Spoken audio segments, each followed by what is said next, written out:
Hi hello నమస్తే welcome to Telugu ప్రభ. నేను మీ journalist Shivajyothi. ఈ రోజు మనం తెలుగు ప్రభ న్యూస్ పేపర్ లోని ముఖ్యాంశాలు చూద్దాం. ఇక్కడ తీసుకుంటే చెప్పులు కుట్టే జాతి రాజ్యాన్ని నడపాలి అంటూ కూడా ఇక్కడ శుక్రవారం శిల్ప కళా వేదికలో మాదిగ ఎంప్లాయీస్ సన్మాన కార్యక్రమంలో సీఎం రేవంత్ రెడ్డి పాల్గొన్నారు. అందులో భాగంగా మాట్లాడుతూ వర్గీకరణలో న్యాయం ఉంది అంటూ తను తెలిపారు. మిత్రధర్మానికి కట్టుబడి ఉన్నా మీరు బలహీనులు కాబట్టే అండగా ఉన్నా అంటూ తను తెలిపారు. వర్గీకరణ అమలు చేసిన తొలి రాష్ట్రం తెలంగాణ అంటూ ప్రభుత్వ ఉద్యోగులే బ్రాండ్ అంబాసిడర్లు అంటూ తెలిపారు. ప్రతి నెల 1000 మంది ఉద్యోగుల పదవీ విరమణ, వాళ్లకు నెల 1000 కోట్లు ఇవ్వాల్సి వస్తుంది అంటూ పేర్కొన్నారు. ప్రభుత్వానికి ఆర్థిక వెసులుబాటు పరిమితం అంటూ అసైన్డ్ భూములపై చర్యలు తీసుకుంటామంటూ తెలిపారు.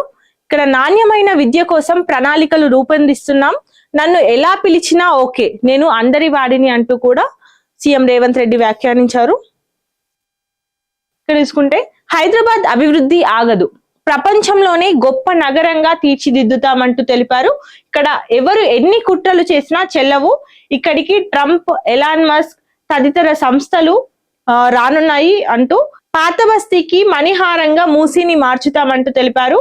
ఎకో హిల్ పార్క్ ప్రారంభోత్సవంలో సీఎం రేవంత్ రెడ్డి పాల్గొన్నారు. ఇక్కడ కనిపిస్తుంది మనకు. ఇక్కడ చూసుకుంటే రాష్ట్ర బడ్జెట్ 3.5 లక్షల కోట్లు. 16 నుంచి ఈ నెల 16 నుంచి బడ్జెట్ సమావేశాలు స్టార్ట్ కానున్నాయి. గత ఏడాది కంటే ఈసారి 18% పెరిగిన పద్దు. వైద్యం, విద్య, సాగు, సంక్షేమానికి పెద్దపీట వేసినట్టు తెలుస్తుంది. సో పథకాల కొనసాగింపు కోసం మరిన్ని కేటాయింపులు జరగనున్నాయి. అప్పులపై వడ్డీ చెల్లింపులు 26,000 కోట్లు ఉన్నట్టు తెలుస్తుంది. వివిధ శాఖల కేటాయింపులపై ముగిసిన కసరత్తు. ఇక్కడ చూసుకుంటే 2 వారాల పాటు అసెంబ్లీ సమావేశాలు, ఒకే భవనంలో శాసన మండలి, శాసనసభ సమావేశాలు జరగనున్నాయి. ఖమేనీ అంతానికి స్పేస్ మిజైల్, బ్లూ స్పారో క్షిపణిని ప్రయోగించిన ఇజ్రాయెల్, అందువల్లే గుర్తించలేని ఇరాన్ రక్షణ వ్యవస్థలు. 7వ రోజు యుద్ధంలో లెబనాన్ పై బాంబుల వర్షం. కువైట్, బహ్రెయిన్, ఇరాక్ లోని అమెరికా సైనిక స్థావరాలపై ఇరాన్ క్షిపణి దాడులు చేపడుతోంది. సో ఇరాన్ బేషరత్తుగా లొంగిపోవాల్సిందేనంటూ ట్రంప్ వార్నింగ్ ఇచ్చారు. లేదంటే వినాశనం తప్పదన్న అమెరికా అధ్యక్షుడు. మినాబ్లో బాలికల పాఠశాల ధ్వంసం, 115 మంది మృతి చెందినట్టు కూడా తెలుస్తుంది. దుబాయ్, అబుదాబిలో స్తంభించిన విమానాలు.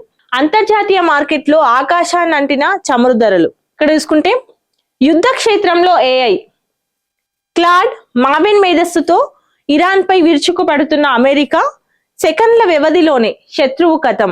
ఇక్కడ చూసుకుంటే శుక్రవారం యూపీఎస్సీ ఫలితాలు రిలీజ్ అయ్యాయి. ఇందులో ఫస్ట్ ర్యాంకర్ గా అనూస్ అగ్నిహోత్రి నిలిచారు. సో సత్తా చాటిన తెలుగు రాష్ట్రాల అభ్యర్థులు కూడా ఇందులో సత్తా చాటారు. ఇందులో 55వ ర్యాంక్ సాధించిన తెలుగు అభ్యర్థి సృజన. ఇక్కడ చూసుకుంటే ఇంజనీరింగ్ ఫీజు ఏడాదికి 1.83 లక్షలు. గరిష్టంగా సిబిఐటిలో కనిష్టంగా 45,000. 33 కాలేజీల్లో 1,00,000కు పైగా ఫీజులు. ఇంజనీరింగ్ కళాశాలల ఫీజులు ఖరారు. ఇక్కడ చూసుకుంటే తెలంగాణ సొమ్ముతో కేరళంలో ప్రచారమా అంటూ కూడా బీఆర్ఎస్ ఎమ్మెల్యే హరీష్ రావు ప్రశ్నించారు. ఇక్కడ చూసుకుంటే రాష్ట్ర ఖజానా ఖాళీ అంటూనే 100 కోట్లు తరలించడం ఏంటి అంటూ కూడా తను ప్రశ్నించారు. మలయాళ పత్రికల్లో సీఎం ఫుల్ పేజీ ప్రకటనలు, ఆ ఖర్చును ప్రభుత్వ ఖాతాకు తిరిగి చెల్లించాలి అంటూ కూడా తను తెలిపారు. ఇక్కడ చూసుకుంటే మోదీ ప్రభుత్వంలో మహిళలకు గౌరవం, నారీ శక్తి మా పార్టీ నినాదం, దేశ నిర్మాణానికి కీలకం కూడా అంటూ రాష్ట్ర బీజేపీ అధ్యక్షులు రామచంద్రరావు తెలిపారు. మహిళా మోర్చా ఆధ్వర్యంలో మహిళా దినోత్సవ వేడుకలు జరిగాయి.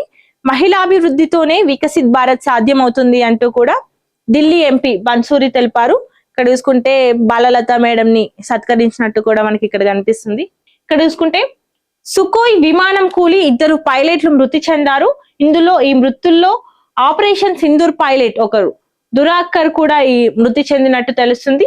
ప్రమాద సమయంలో పెద్ద ఎత్తున పేలుడు శబ్దం వినిపించగా అత్యున్నత స్థాయి దర్యాప్తునకు ఆదేశించిన వాయుసేన. ఇక్కడ చూసుకుంటే నక్సలిజం అంతమే లక్ష్యం అంటూ కూడా కేంద్ర హోం మంత్రి అమిత్ షా తెలిపారు. ఈ నెలాఖరుకు మావోయిస్టు రహిత భారత్ అవుతుంది అంటూ కూడా తను ధీమా వ్యక్తం చేశారు. 16 ఏళ్లలోపు ఉన్న పిల్లలందరికీ కూడా సోషల్ మీడియా బంద్ చేయనున్నట్టు ఇండోనేషియా సంచలన నిర్ణయం తీసుకుంది. మార్చి 28 నుంచి దశల వారీగా ఈ విధానాన్ని అమలు చేయనున్నట్టు కూడా తెలుస్తుంది. ఇక్కడ రన్నింగ్ కమెంటరీ చూసుకున్నట్టయితే, యుద్ధానికి గడువు పెట్టిన అమెరికా, యుద్ధం కొనసాగింపు సెప్టెంబర్ దాకాట. ఇరాన్ లీడర్ ఎన్నిక ట్రంప్ ఇష్టమేనా లేకుంటే ఆ దేశం మనుగడ కష్టమేనా? సో ఇవ్వండి రోజు తెలుగు ప్రభ న్యూస్ పేపర్ లోని ముఖ్యాంశాలు. మరిన్ని అప్డేట్స్ కోసం చూస్తూనే ఉండండి తెలుగు ప్రభ.